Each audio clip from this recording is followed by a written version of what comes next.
This call is now being recorded. என்பது வாருக. அகத்தியமே ஜெயம், ஆனந்தமே அகத்தியம். அற்புத தருணத்திலே, ஆற்றல் மிகுந்த காலத்திலே, உயர்வான உன்னதமான உத்தமமாக காலதேவன் உடனிருந்து அற்புதமாக அத்தகைய கற்பனையிலும் நிகழாத உயர் உன்னத உயர் சூட்சமத்தை, மகா சூட்சமத்தை மகேஸ்வரனுடன் அற்புதமாக கலந்து நடத்துகின்ற அற்புதமான நிகழ்வுகள் நடந்தேறி சிறந்தேறி வளர்ந்தேறி வருகின்ற உயர் தருணத்திலே, உன்னத தருணத்திலே, ஆதி கைலாய சிவசூட்சம நூலின் அற்புதமான அத்தகைய பயண நிலையில் தொடர இருக்கின்ற, நகர இருக்கின்ற எல்லைகள் தோறும் அற்புதமாக கிளை நிலைகளை பரப்ப காத்திருக்கின்ற அற்புதமான அத்தகைய நிலையில் உயர் சூட்சமத்தை கண்டு, உன்னத சூட்சமத்தை கண்டு வியந்து அகத்திய பெருமகனாருக்கு திருபடி வணிந்து, திருத்தால் வணிந்து, ஆனை முகனை வணங்கி, உயர் சிவத்தை வணங்கி, உன்னத கணத்தை எல்லாம் வணங்கி, திரு முருகனை வணங்கி, பார்வோட்டும் பேறு பெற்ற பெருமகா சபையிலே சிவவன சித்தர்களை வணங்கி, உயர் தேவியை வணங்கி, உன்னதமான அத்தகைய எல்லை தெய்வங்களை வணங்கி, வலதுடை சாஸ்தாவை வணங்கி, சைவ நிலைகளை எல்லாம் வணங்கி, அற்புதமான விஸ்வமித்ர மகரிஷியின் திருவடி வணிந்து, திருத்தால் வணிந்து, பாம்பாட்டி பெருமகனாரை வணங்கி, சிவசோலை சிவமகா பெருவனத்தின் அத்துணை பெருநிலைகளையும் வணங்கி, விஸ்வமித்ர மகரிஷியை இன்றைய தருணத்திலே அழைத்து உயர்வான உன்னதமான உயர் சூட்சம சிவசித்த மகா சூட்சம ஆசிதனை அருள இன்றைய தருணத்திலே இப்போது தேவைப்படுகின்ற அற்புதமான அத்தகைய நிகழ்வினை நிகழ்த்த அவரிடமே அத்தகைய பொறுப்பினை விட்டு அவர்தம் திருவடி வணிந்து, திருத்தால் வணிந்து, விஸ்வமித்ர மகரிஷியே வருக வருக என உயர் திருபடியை, உன்னத திருபடியை, உத்தம திருபடியை, உயர் நூலிலே இருந்து, உன்னத நூலிலே இருந்து, பல்லவ தேய கிளை நூலிலே இருந்து அழைக்கிறோம். விஸ்வமித்ர மகரிஷியே நமோ நமக, நமோ நமக, நமோ நமக.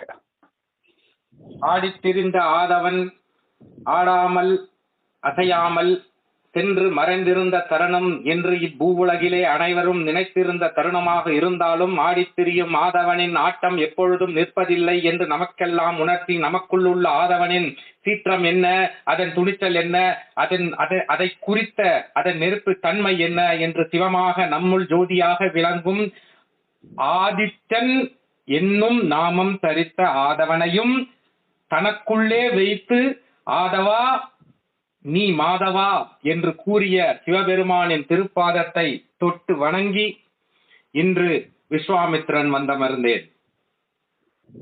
இங்கு சிவசபையின் சிவசோலை வனத்திலிருந்து நான் காணும் அனைத்துமே இன்று மெல்லிசையாக, மென்மையாக, தன்மையாக நடந்தேறி சிறந்தேறி விளங்கிக் கொண்டிருக்கும் அனைத்து பூஜை வேளைகளுக்கும், அது மட்டுமில்லை சிவசோலையின் வளர்ப்பு சார்ந்த, வளர்ந்து மிகுந்து மிளிர்ந்து நிற்கப் போகும் சிவசோலையின் அனைத்து பணிகளுக்கும் ஆசிகளை அளித்து, சிவசபை ஆசானையும் அகத்திய பெருமானையும் வணங்கி, இன்று கிளை சபை நூலிலிருந்து வினவப்பட்ட வினாவிற்கான விடையை பகிர வந்தமர்ந்தேன் விஸ்வாமித்திரன்.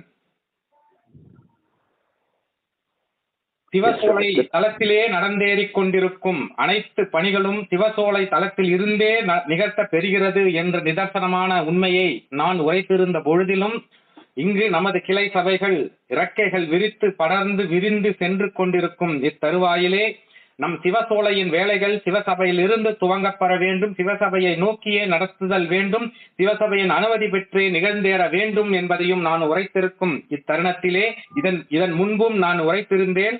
அத்தருணங்களிலே நான் அத்தருணங்களை கருதி அனைவருக்கும் புரியும்படியும் விளக்கினேன். இச்சிவசோலையின் வேலைகள் மட்டுமின்றி கிளை சபைகள் நிறுவப்பெற்ற வேலைகள் அனைத்தையும் மேற்கோள் பார்க்கும் பார்வையினை அகத்திய பெருமகனார் எம்மிடமும் பாம்பாட்டி சித்தரிடமும் கொடுத்துள்ளார் என்பதை அனைவரும் அறிந்ததே. அதனால்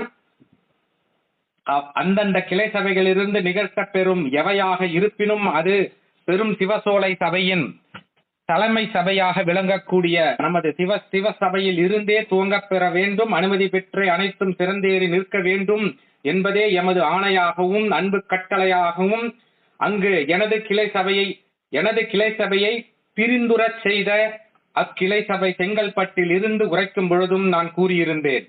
அத்தருணத்திலே நான் கூறியதை அனைவரும் தனது சிந்தையிலே ஏற்றி நடப்பீர்கள், நடந்து கொள்வீர்கள் என்ற ஒரு உச்சகட்ட நம்பிக்கையுடனேயே நான் அதை உரைத்திருந்தேன்.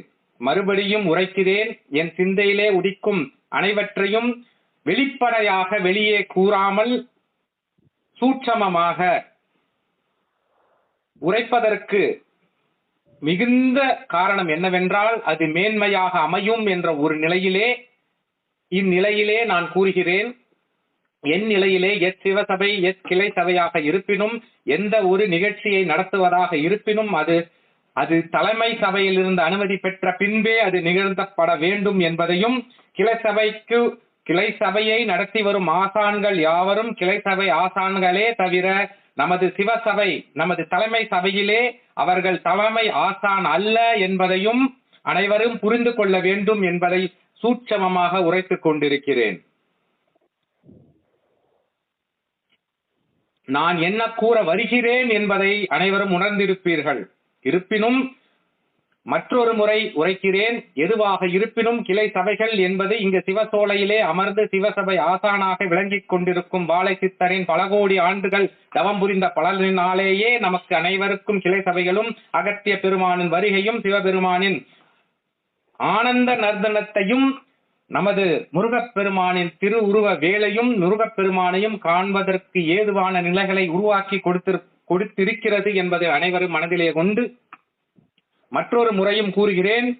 கிளை சபைகள் நிறுவப்பட்டதன் காரணம் நமது பெருமைகளை உரைப்பதற்காக அல்ல, சிவசோலையின் பெருமைகளையும் சிவசபையின் பெருமைகளையும் சிவபெருமானின் பெருமைகளையும் முருகப்பெருமானின் பெருமைகளையும் எதற்காக இக்கிளை சபைகள் நிறுவப் பெறுகிறது, எதற்காக சிவசபையின் தலைமை சபை நிறுவப்பட்டுள்ளது என்பதையும் இக்களி மாற்றங்களுக்காக கலியுக மாற்றங்களுக்காக எவரெவர் என்னென்ன செய்து கொண்டிருக்கிறார் என்பதை விளக்கவும், தன்னுள்ளே இருக்கும் அரக்கர்களை அறுத்து தேவர்களாக தனக்குள்ளே சிந்தையிலே திகழும் ஜோதியை அரக்க ஜோதியில் இருந்து மாற்றி ஆனந்த ஜோதியாக சிவ சித்தமாக அனைவரும் மாற்றிக்கொள்ள வேண்டும் என்ற நிலைக்காகவே கிளை சபைகள் நிறுவப்பட்டு கொண்டிருக்கிறது என்பதை மற்றொரு முறை உணர்த்தி, கலியுக மாற்றம் என்பது ஏதோ நமது கோவில்பட்டி தெற்கு வண்டானத்தில் உள்ள வளைகுடாவில் மட்டும் நிகழ்த்தப் பெறும் நிகழ்வு அல்ல.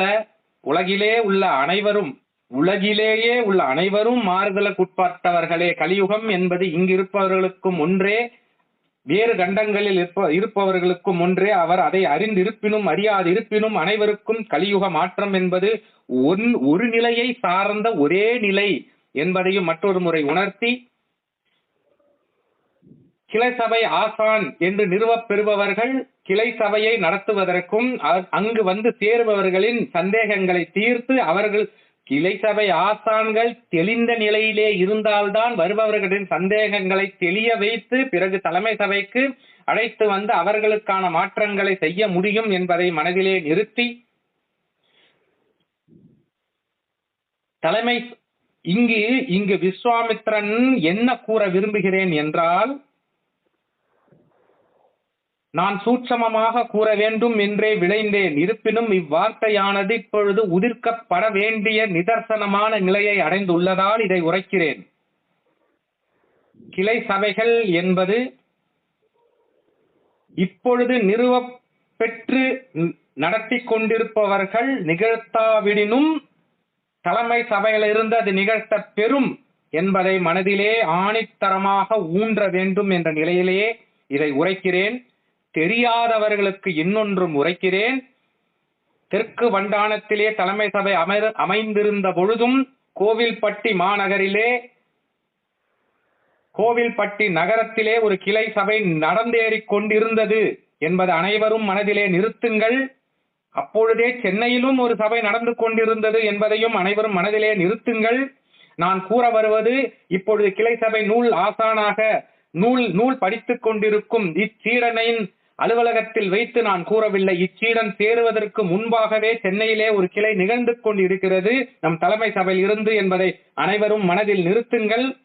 தலைமை சபை நினைத்தால் எவ்வளவு கிளை சபைகளையும் எவர் ஒருவரையும் நாடாமல் நிகழ்த்த முடியும் என்பதையும் அனைவரும் உணர வேண்டும் என்பதற்காகவே இதை கூறிக்கொண்டிருக்கிறேன்.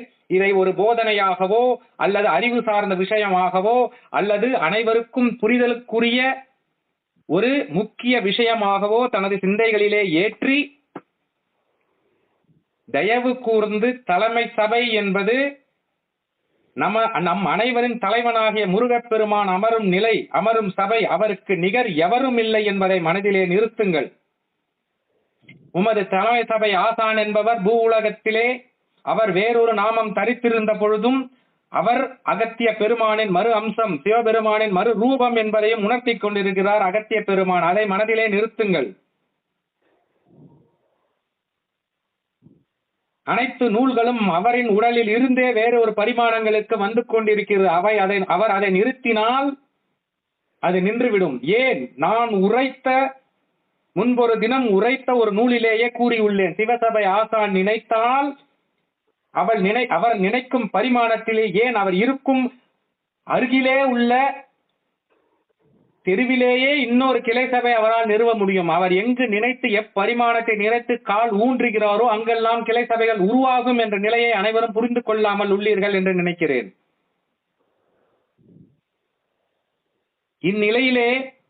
இந்நிலையிலே கிளை சபைகள் பெருகிக் கொண்டிருக்கும் இந்நிலையிலே சரியாக நிகழ்த்தப்பெற வேண்டும், சரியாக நடத்தப்பெற வேண்டும். அது நடக்காவிடில் நானும் பாம்பாட்டியுமே எமது குருவிற்கு பதிலளிக்கும் நிலையிலேயே உள்ளோம். அதனால் இப்பொழுது அனைவற்றையும் கட்டுக்கோப்பாக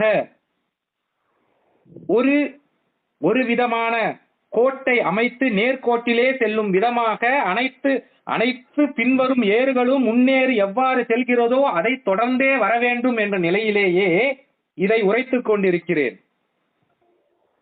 அன்றொரு தினம் ஆசானிடம் ஒரு ஆசி கூறும் நிலையிலே அவருக்கு கூறினேன், எங்கெங்கெல்லாம் கிளை சபைகள் அமையப் போகிறது என்று. இன்னும் 100க்கும் மேற்பட்ட கிளை சபைகள் அமையப் போகிறது என்ற உண்மையும் இப்பொழுது பகிர்கிறேன். ஆசானுக்கு 30க்கும் மேற்பட்ட கிளை சபைகள் எங்கு வரப்போகிறது என்ற நிலையிலே நான் உரைத்து விட்டேன். அது இப்பொழுது இங்கு உரைக்கும் தருவாய் இல்லாத நிலையிலே ஒன்றை மட்டும் உரைக்கிறேன். 100 கிளை சபைகளுக்கு மேல் உருவாக போகிறது. ஏன்? சிவசபை நீங்கள் பார்க்கும் தலைமை சபையே திசை மாறி நிற்கப் போகும் நிலை உருவாக போகிறது. உங்களது தலைமை ஆசானை பார்ப்பதற்கு அனைவரும் நின்று 2 நாட்கள் கழித்தே காணும் நிலை வரப்போகிறது என்பதையும் உணர்த்துகிறேன். அதனால் இப்பொழுதே கிளை சபைகள் உருவகப்படுத்தப்பட்ட பின்பு, நிறுவப்பட்ட பின்பு, நீங்கள் எந்தவித நல்ல விஷயங்களாக இருப்பினும் எதுவாக இருப்பினும் தலைமை சபையில் இருந்து அனுமதி பெற்ற பின்பே அது நிகழ்த்த பெற வேண்டும். அதுவும் தலைமை சபையிலேயே நாம் இதை நிகழ்த்தி விட்டோம், ஆசான் ஆகிவிட்டோம், அதனால் தலைமை சபைக்கு கிளை சபையிலே ஆசான் ஆகிவிட்டோம், தலைமை சபையில் வந்து நாமும் ஆசானுக்கு மறு பரிமாணத்திலே அமர்ந்து விட முடியும் என்ற நிலையிலே வேறறுத்து விடுங்கள். இல்லை என்றால் ஒன்று செய்யுங்கள், 11,000 யுகங்கள் தவம் செய்துவிட்டு வாருங்கள், அவருக்கு அருகில் அமரும் நிலையை நானே தருகிறேன். இந்த வினாவிற்கு உடனே அனைவரும் மனதிலும் எவ்வாறு 11,000 யுகங்கள் வாழ்வது என்ற நிலை வரும். ஏன்? அனைவரும் நம் கிளை சபையை சார்ந்த அனைவரும் கூறுகிறார்களே, வாசியை கற்றவர்கள் உள்ளார்களே, வாசியை நிறுத்தினால் மரணமில்லா பெருவாழ்வு வாழ முடியும் என்று கூறுபவர்களை நானே கேட்டுள்ளேனே. நிறுத்துங்கள் உங்கள் வாசியை, மரணமில்லா பெருவாழ்வு வாழுங்கள், தவம் புரியுங்கள், கலியுக மாற்றத்திற்கு சிவசபை ஆசானுடன் சேர்ந்து நில்லுங்கள், வாருங்கள் என்றுதான் கூறுகிறோம். ஆனால் என்ன செய்ய வேண்டுமோ அதை செய்துவிட்டு வாருங்கள். நம்மால் செய்ய இயலவில்லை என்றால் அமைதியாக அமர்ந்து கொள்ள வேண்டும். இதுதான் விஸ்வாமித்திரனின் கூற்றும், விஸ்வாமித்திரன் செய்வதும். எம்மால் அகத்திய பெருமான் அளவிற்கு எம்மால் செய்ய இயலாது, நான் ஒப்புக்கொள்கிறேன். அதனால் அவர் எனக்கு குரு. இன்னும் எனக்கு அறியாத விஷயங்கள் இன்னும் கோடி விஷயங்கள் உள்ளது. நான் காணும் பரிமாணம் ஒன்றாக இருக்கிறது, என் குரு அகத்தியர் காணும் பரிமாணம் ஒன்றாக இருக்கிறது. நான் காண்பதையே அகத்திய பெருமான் உரைப்பார். விஸ்வாமித்ரா, நீ இதை கண்டாய், இதை நீ ஏன் காணவில்லை? அந்த பரிமாணத்தில் காண வேண்டும் அல்லவா என்று இன்று முறைத்துக் கொண்டிருக்கிறார் எமக்கு. அதனால்